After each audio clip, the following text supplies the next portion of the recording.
சித்தர்களின் ஞானத்தை தேடி பயணிப்போமா? அவர்களின் ஆழமான தத்துவங்களும் யோக ரகசியங்களும் நம்மை வியக்க வைக்கும். சித்தர்களின் உலகத்தில் மறைந்திருக்கும் அற்புதங்களை நாம் காண்போம். இப்போது நாம் பார்க்க இருப்பது பாம்பாட்டி சித்தரின் வரலாறு. இந்த பதிவு கேட்பதற்கு முன் நம் சந்தோஷ் ஆடியோ புக் சேனலை நீங்கள் இன்னும் சப்ஸ்கிரைப் செய்யவில்லை என்றால் உடனடியாக சப்ஸ்கிரைப் செய்து கொள்ளுங்கள். வாருங்கள், பாம்பாட்டி சித்தர் வரலாற்றை பற்றி நாம் தெரிந்து கொள்வோம். Welcome to Santhosh Audiobooks. We're dedicated to bringing you the highest quality audio experience.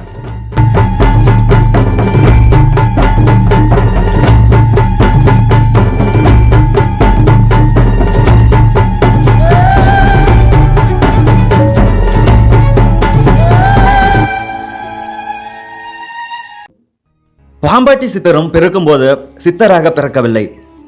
எல்லோரும் போலும் சாதாரணமாகத்தான் பிறந்தவர். வளர்ப்பும் வழிகாட்டுதலுமே ஒருவர் உயர்ந்த இடத்துக்கோ தாழ்ந்த இடத்துக்கோ கொண்டு செல்கின்றன. இந்த பாதிப்பின் காரணமாகத்தான் சிறு வயதில் நல்ல விஷயங்கள் போதிக்கப்படுகின்றன. பாம்பாட்டியும் அப்படித்தான். திருக்கோக்கரணம் திருத்தலத்தில் ஒரு கார்த்திகை மாதம் மிருகஸ்ரீ நட்சத்திரம் 3ஆம் பாதத்தில் மிதுன ராசியில் பிறந்தவர் பாம்பாட்டி சித்தர் என்று கூறப்படுகிறது. இவரின் தந்தை பார்வை இல்லாதவர் என்று குறிப்பும் சொல்லப்படுகிறது. பிறக்கும்போதே கழுத்தில் மாலை சுற்றி பிறந்தவர். ஜோகி எனப்படும் இருளர் இனத்தைச் சேர்ந்த பிழைப்புக்காக பாம்புகளை உயிருடன் பிடித்த அல்லது கொன்றோ இதை வாங்குவதற்கு என்று இருக்கும் வைத்தியர்களிடம் விற்று வந்தார். பாம்புகளின் பாஷை அறிந்தவர். இப்படி பாம்புகளை தேடி பாண்டிய நாடுகளிலும் மருதமலை காடுகளிலும் நேரம் காலம் பார்க்காமல் சுற்றி திரிவது இவரது வழக்கம். பாம்புகளின் விஷத்தை அசாதாரணமாக அருந்தியவர் பாம்பாட்டி என்பதை போகர் பெருமான் தனது பாடலில் சொல்லியிருக்கிறார். அதோடு இவரது பிறப்பை பற்றியும் சொல்லியிருக்கிறார் போகர். தாயான பாம்பாட்டி சித்தர் அப்பா தரணியில் நெடுங்காலம் இருந்த சித்து, காயான முப்பழமும் பாலும் உண்ட கலியுகத்தில் நெடுநாளாய் இருந்த சித்து. பாம்பாட்டி சித்தர்களின் பெருமைகளையும் அவர் எவ்வாறு காய்கழுப்ப முறைகளால் நீண்ட காலம் வாழ்ந்தவர் என்பதையும் உணர்த்துகிறது. இந்த வரிகளின் விளக்கம் இதோ. தாயான பாம்பாட்டி சித்தர் அப்பா. பாம்பாட்டி சித்தரை தாயான என்று விളിப்பது அவர் தாயை போன்ற உயிர்களுக்கு அருள் செய்வதிலும் ஞானத்தை வழங்குவதிலும் சிறந்து விளங்கியதை குறிக்கிறது. அவர் ஒரு தந்தை போல வழிகாட்டுதலிலும் அன்னை போல அருள் புரிந்து வளர்ந்துள்ளார். தரணியில் நெடுங்காலம் இருந்த சித்து. சித்து என்பது அதிசய ஆற்றல் அல்லது சித்து வேலைகளை குறிக்கிறது. பாம்பாட்டி சித்தர் தனது சித்து வேலைகளாலும் யோக ஆற்றல்களாலும் இந்த உலகில் நீண்ட காலம் வாழ்ந்தார் என்பதை இது காட்டுகிறது. மரணத்தை வென்ற சித்தர்கள் அவர்களுக்கு இருந்து இருக்கலாம். காயான முப்பழமும் பாலும் உண்ட. காயம் என்பது உடலை குறிக்கும். காய்கழுப்பம் என்பது உடலை நீண்ட காலம் ஆரோக்கியமாக வைத்துக்கொள்ளும் ஒரு சித்து மருத்துவ முறையாகும். பாம்பாட்டி சித்தர் காய்கழுப்ப மூலிகளான 3 பழங்கள், அதாவது முப்பழமும் மற்றும் பால் போன்றவற்றை உட்கொண்டு தன் உடலை இளமையாகவும் நோயற்றதாகவும் நீண்ட காலம் பாதுகாத்தார் என்பதை இந்த வரி உணர்த்துகிறது. கலியுகத்தில் நெடுநாளாயிருந்த சித்து. கலியுகம் என்பது தர்மம் குறைந்த வாழ்நாள் சுருங்கும் ஒரு காலம். இத்தகைய கலியுகத்தில் கூட தன் சித்துக்களால் நெடுங்காலம் வாழ்ந்து மக்களுக்கு அருள் புரிந்தவர் பாம்பாட்டி சித்தர் என்பதை இந்த வரி உணர்த்தப்படுகிறது. மொத்தத்தில் இந்த வரிகள் பாம்பாட்டி சித்தரின் ஞானம், காய்கழுப்பத்தால் அவர் அடைந்த நீண்ட ஆயுளும் மற்றும் அவர் மக்களுக்கு அருள் புரிந்த விதமும் ஆகியவற்றை அழகாக எடுத்துரைக்கிறது இப்பாடல். ஆரம்பத்தில் மிகவும் மூர்க்கனாக இருந்தார் பாம்பாட்டி.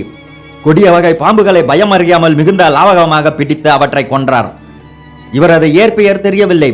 செடிகளிலும் கொடிகளிலும் மண்டி வளர்ந்த அடர்ந்த வனத்துக்குள் அனாவசியமாக நுழைவார். பாம்புகளை தேடி அலைவார். இவரை நம்பிய பல வைத்தியர்கள் இருந்தனர்.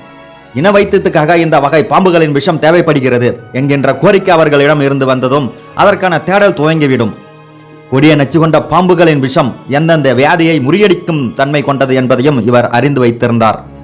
இதனால் சில நேரங்களில் பாம்பாட்டி சித்தரோ ஒரு வைத்தியராக செயல்பட்டதும் உண்டு. இவரிடம் சிகிச்சைக்காக வந்தவர்கள் ஏராளமானவர்கள். ஒரு முறை சில வைத்தியர்கள் பாம்பாட்டி சித்தர் அவரது இருப்பிடம் தேடி வந்து சந்தித்தார்கள். சரி, தனக்கு புதிதாக ஒரு வேலை வரப்போகிறது, அதன் மூலம் நிறைய பணம் கிடைக்கும் என்கின்ற சந்தோஷத்தில், வாருங்கள் வைத்தியர்களே, உங்களுக்கு ஏதாவது பாம்பு வேண்டுமா? எந்த வகை பாம்பு வேண்டும் என்று சொல்லுங்கள். உங்களுக்கு விருப்பத்துக்கு ஏற்றபடி அதை நான் உயிரோடனோ அல்லது சாகடித்தோ கொண்டு வருகிறேன் என்றார் பாம்பாட்டி சித்தர். ஐயா, பாம்பின் பாஷை அறிந்தவரே, நவரத்தினம் போல் சொல்லிக்கக்கூடிய பாம்பு ஒன்று இருக்கிறது. கொஞ்சம் குறைவான உயரத்தில் இருக்கும். அந்த பாம்பின் தலையில் ஒரு மாணிக்கக்கல் காணப்படும்.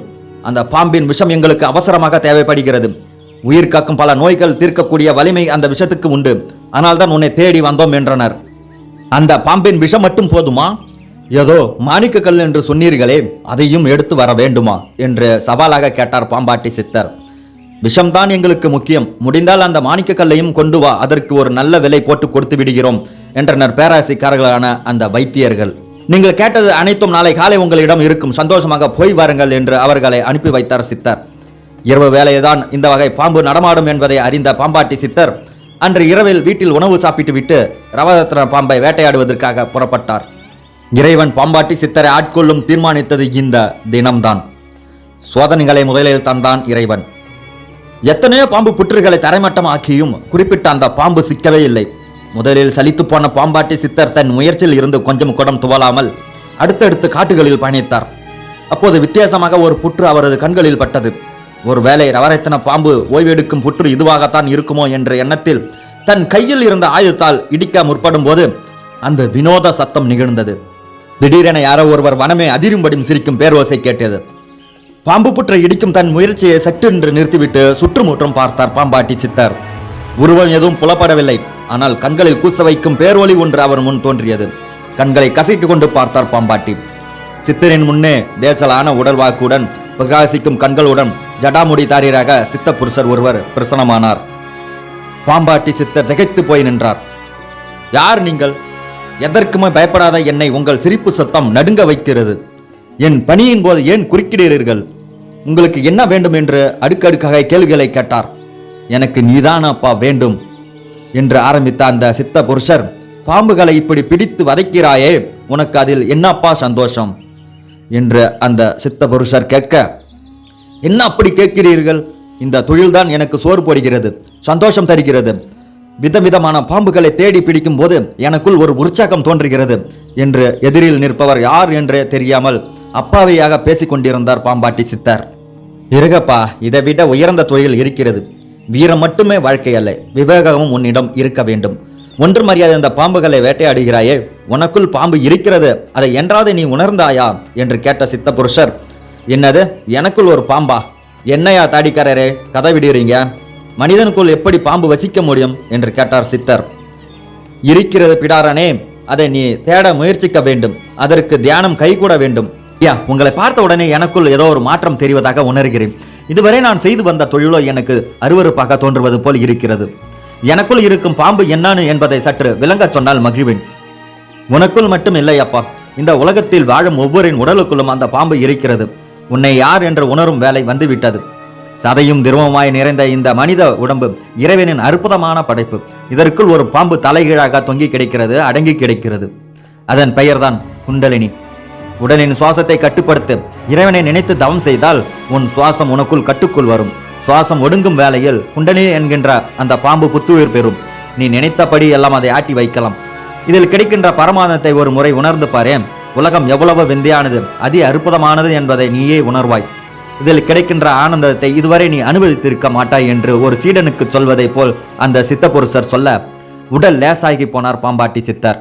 அடுத்த கணமே படார் என்று அவரது காலில் விழுந்தார் பாம்பாட்டி சித்தர். மகாபுருஷரே, எனக்கு தெளிவை ஏற்படுத்தி விட்டீர்கள். உங்கள் வார்த்தைகளில் மகத்துவம் இப்போது என்னை பரவசம் கொள்ள வைக்கிறது. தாங்கள் காட்டிய வழிகளில் என் பயணம் தொடரும் என்று கம்பீரமாக சொன்ன பாம்பாட்டி சித்தர் பாம்பு புற்றுகளை இடிப்பதற்காக தன் வைத்திருந்த ஆயுதங்களையும் பாம்புகளை சேகரித்த தன் வைத்திருந்த கூடைகளையும் தூக்கி எறிந்தார். ஷபாஸ் இளைஞனே, இனி நீ காணப்போகும் உலகமே அலாதியானது. உன்னை தேடி பலரும் கூடுவர். நல்லவர்களுக்கு நன்மை செய், நல்லவர்களை உன்னிடம் அண்ட விடாதே என்று சொல்லி மறைந்தார் சித்த புருஷர். சட்டை முனிதனைக்கு சொல்லி அருள்படைய குண்டலினியை உணர்வும் தத்துவம் துவங்கினார் பாம்பாட்டி சித்தர். அடுத்த வந்த நாட்களில் அவரது தேகம் மெல்ல மெல்ல பொலிவு பெற துவங்கியது. குண்டலின் சக்தியை அறிந்தார். மாபெரும் சித்திகள் அவர்களிடம் கூடின. மண்ணை அள்ளினார், பொன் துகளானது. கற்களை எடுத்தார், ரவரத்தினமாக ஜொலித்தது. இரும்பை தொட்டார், தங்கமாக மின்னியது. ஆசை அறவே ஒழிந்து போனது. தங்கத்தையும் ரவரத்தினங்களையும் அல்லல் படும் மாந்திரிகளிடம் அள்ளி கொடுத்தார். சோம்பேறிகளுக்கு உபதேசம் செய்தார். பேரையாசையோடு தன்னிடம் வந்தவர்களை சட்டமுனியின் சொற்படி துரத்தி அனுப்பினார். காசுக்காக பாம்புகளை பிடித்து வந்த இந்த இளைஞர் சித்தராக, பாம்பாட்டி சித்தராக ஆன கதை இதுதான். எண்ணற்ற சித்து விளையாட்டுகள் மூலம் அகிலத்தையே தன் பக்கம் திருப்பிய பாம்பாட்டி சித்தர் ஒரு முறை ஆகாய மார்க்கமாக பயணித்துக் கொண்டிருந்தார். அப்போது திடீர்னு ஒரு அழுகுரல் அவரை திசை திருப்பியது. ஒரு தேசத்து மகாராணியின் ஓலம் அது. தரையிறங்கிய போது அந்த நாட்டின் மகாராஜா இறந்து விட்டதை அறிந்தார். மகாராணி உட்பட சேர்த்து பிரஜைகள் அனைவரும் அங்கே கூடி ஒப்பாரி வைத்துக் கொண்டிருந்தார்கள். அங்கே ஒரு சித்து விளையாடல் நிகழ்த்த விரும்பினார் பாம்பாட்டி சித்தர். இறந்து கிடந்த மகாராஜாவின் உடல் தன் உயிரை செலுத்தினார். அதாவது கூடு விட்டு கூடு பாய்ந்தார். பிறக்கென்ன, செத்துப்போன மகாராஜா சிரித்தபடியே எழுந்து உட்கார்ந்தார். ராணி உட்பட பிரஜைகள் அனைவரும் அதிர்ந்தனர். இந்த வேளையில் அவர் பாடிய பாடல்கள் ஏராளம். வாழ்வின் தத்துவத்தையும் வாழ்க்கை நெறியையும் பலருக்கு உணர்த்தும் விதமான ஆடு பாம்பே என்கின்ற முடிவு வரிகள் கொண்ட பாடல்கள் அப்போது பிறந்தன. சாதாரணமாக இருந்த தன் கணவர் மகாராஜா திடீர் எப்படி இப்படி கவிதை மழையாக பொழிகிறார் என்று சந்தேகப்பட்ட மகாராணிக்கும் உண்மையை உணர்த்தி அவர்கள் அனைவரும் தெளிவுறும் போது நிழல் நிஜமானது. அரசர் சரிந்து விழுந்தார். அரசனுக்குள் அதுவரை இருந்த பாம்பாட்டி மகாராணிக்கு உபதேசம் செய்து வைத்தார். அங்கிருந்து அகன்றார். மிகவும் பிரபலமான இந்த பாடல் நீங்கள் சினிமா பாடல்களில் கேட்டிருக்கலாம். நாதர் முடில் மேல் இருக்கும் நல்ல பாம்பே, நச்சுப்பை வைத்திருக்கும் நல்ல பாம்பே, பாதளத்தில் குடிபுகுந்து பைக்குள் பாம்பே, பாடி பாடி நின்று விளையாடு பாம்பே என்ற பாடல் பாம்பின் சிறப்பு என்ற தலைப்பில் இவர் எழுதியதுதான். இதை தவிர கடவுள் வணக்கம், குரு வணக்கம், சித்தர் வல்பாங்கூறல், சித்தர் சம்வாதம், பொருளாசை விளக்கல், பொன்னாசை விளக்கல், சரித்திரத்தின் குணம் அகப்பற்று நீக்கல் போன்ற தலைப்புகளில் எல்லாம் பாம்பை சம்பந்தப்படுத்தி இவர் எழுதிய பாடல்கள் பிரபலம். சித்தர் ஆரூடம், வைத்திய சாஸ்திரம் உட்பட பல நூல்களையும் இவர் எழுதியுள்ளார். பல அற்புத கலைகளும் சித்த ரகசியங்களும் அறிந்து வைத்திருந்த இந்த பாம்பாட்டி சித்தர் தனது 163வது வயதில் சமாதி அடைந்ததாக கூறப்படுகிறது. இவர் சமாதி கொண்ட இடம் விருத்தாச்சாலம் என்றும் துவாரகை என்றும் மருதமலை என்றும் பல தகவல்கள் இருந்தாலும் சங்கரன் கோவில் புளியாங்குடி சாலையில் இவர் சமாதியானார் என்கின்ற தகவல் பரவலாக ஊர்ஜனமாக சொல்லப்படுகிறது. மருதமலை கோவில் பாம்பாட்டி சித்தரின் சன்னதியிலும் இதே தகவல் காணப்படுகிறது. பாம்பாட்டி சித்தரோடு மருதமலை அதிக அளவில் சம்பந்தப்பட்டிருப்பதற்கு ஒரு காரணம் உண்டு. என்னவென்றால் மருதமலையில் இவர் வாழ்ந்த காலம் அதிகம். இதை உறுதி செய்வது போல் பாம்பாட்டி சித்தர் மருதமலையில் தவம் செய்த குகைக்குள் இருந்து ஆதி மூலாஸ்தானம் சென்று முருகப்பெருமானை வழிபடுவதற்கு இவர் ஏற்படுத்திய சுரங்கம், இவர் உருவாக்கிய சுனை போன்றவற்றை இன்று அளவும் இருக்கின்றன. பாம்பாட்டி சித்தர் இன்றும் கூட அருரூபமாக உருவமாற்றும் நிலையில் இந்த சுரங்கம் வாயிலாக முருகப்பெருமானை கருவறைக்கு சென்று அவரை பூஜித்து வருவதாக சொல்லப்படுகிறது. உள்ளிருக்கும் குண்டலினி என்கின்ற பாம்பை மேலெழுப்பு என்று இவருக்கு சட்டைமுனி அறிவுரை கூறியதை நினைவுபடுத்தும் விதமாக படம் எடுத்து ஆடும் ஒரு பாம்பின் வடிவில் இயற்கையாக அமைந்த ஒரு கற்பாறையும் சுயம்பு இவரது சன்னதியில் இருக்கின்றது. மருதமலை முருகனை தரிசித்து விட்டு பிரகார வலம் வரும்போது கீழிறங்கி சென்றால் பாம்பாட்டி சித்தரின் சன்னதியை நாம் தரிசிக்கலாம். இந்த சன்னதியில் சுமார் 30 ஆண்டுகளுக்கு முன் யோகியர் ஒருவர் வரைந்த பாம்பாட்டி சித்தரின் படம் இருக்கிறது. இதை தவிர நந்திகேஸ்வரருடன் கூடிய லிங்கம், பாம்பாட்டின் கல் விக்ரம், நாகராஜன்கள் சூழ சன்னதி நன்றாக பராமரிக்கப்படுகின்ற வருகிறது. இங்கே வைக்கப்பட்டிருக்கும் முட்டை மற்றும் பால் போன்றவற்றை ஒரு சர்ப்பம் பலர் கண்களுக்கு படாமல் வந்து சாப்பிட்டுவிட்டு போகிறது.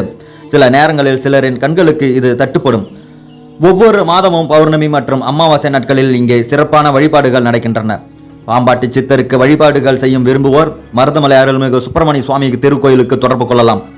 பாம்பாட்டி சித்தர் சன்னதியில் முன் பலரும் அமர்ந்து தியானம் செய்கிறார்கள். இங்கே செய்யக்கூடிய முறையான தியானம் நம் பித்ரு தோஷத்தையும் அகற்றக்கூடியது என்கின்றார்கள் பூஜை செய்யும் சிவாச்சாரியார்கள். அவர்கள் நம்மிடம் பெற்ற தாய் தகப்பனாரையும் நம் முன்னோர்களையும் நினைத்து இங்கே தவம் செய்த விசேஷம்.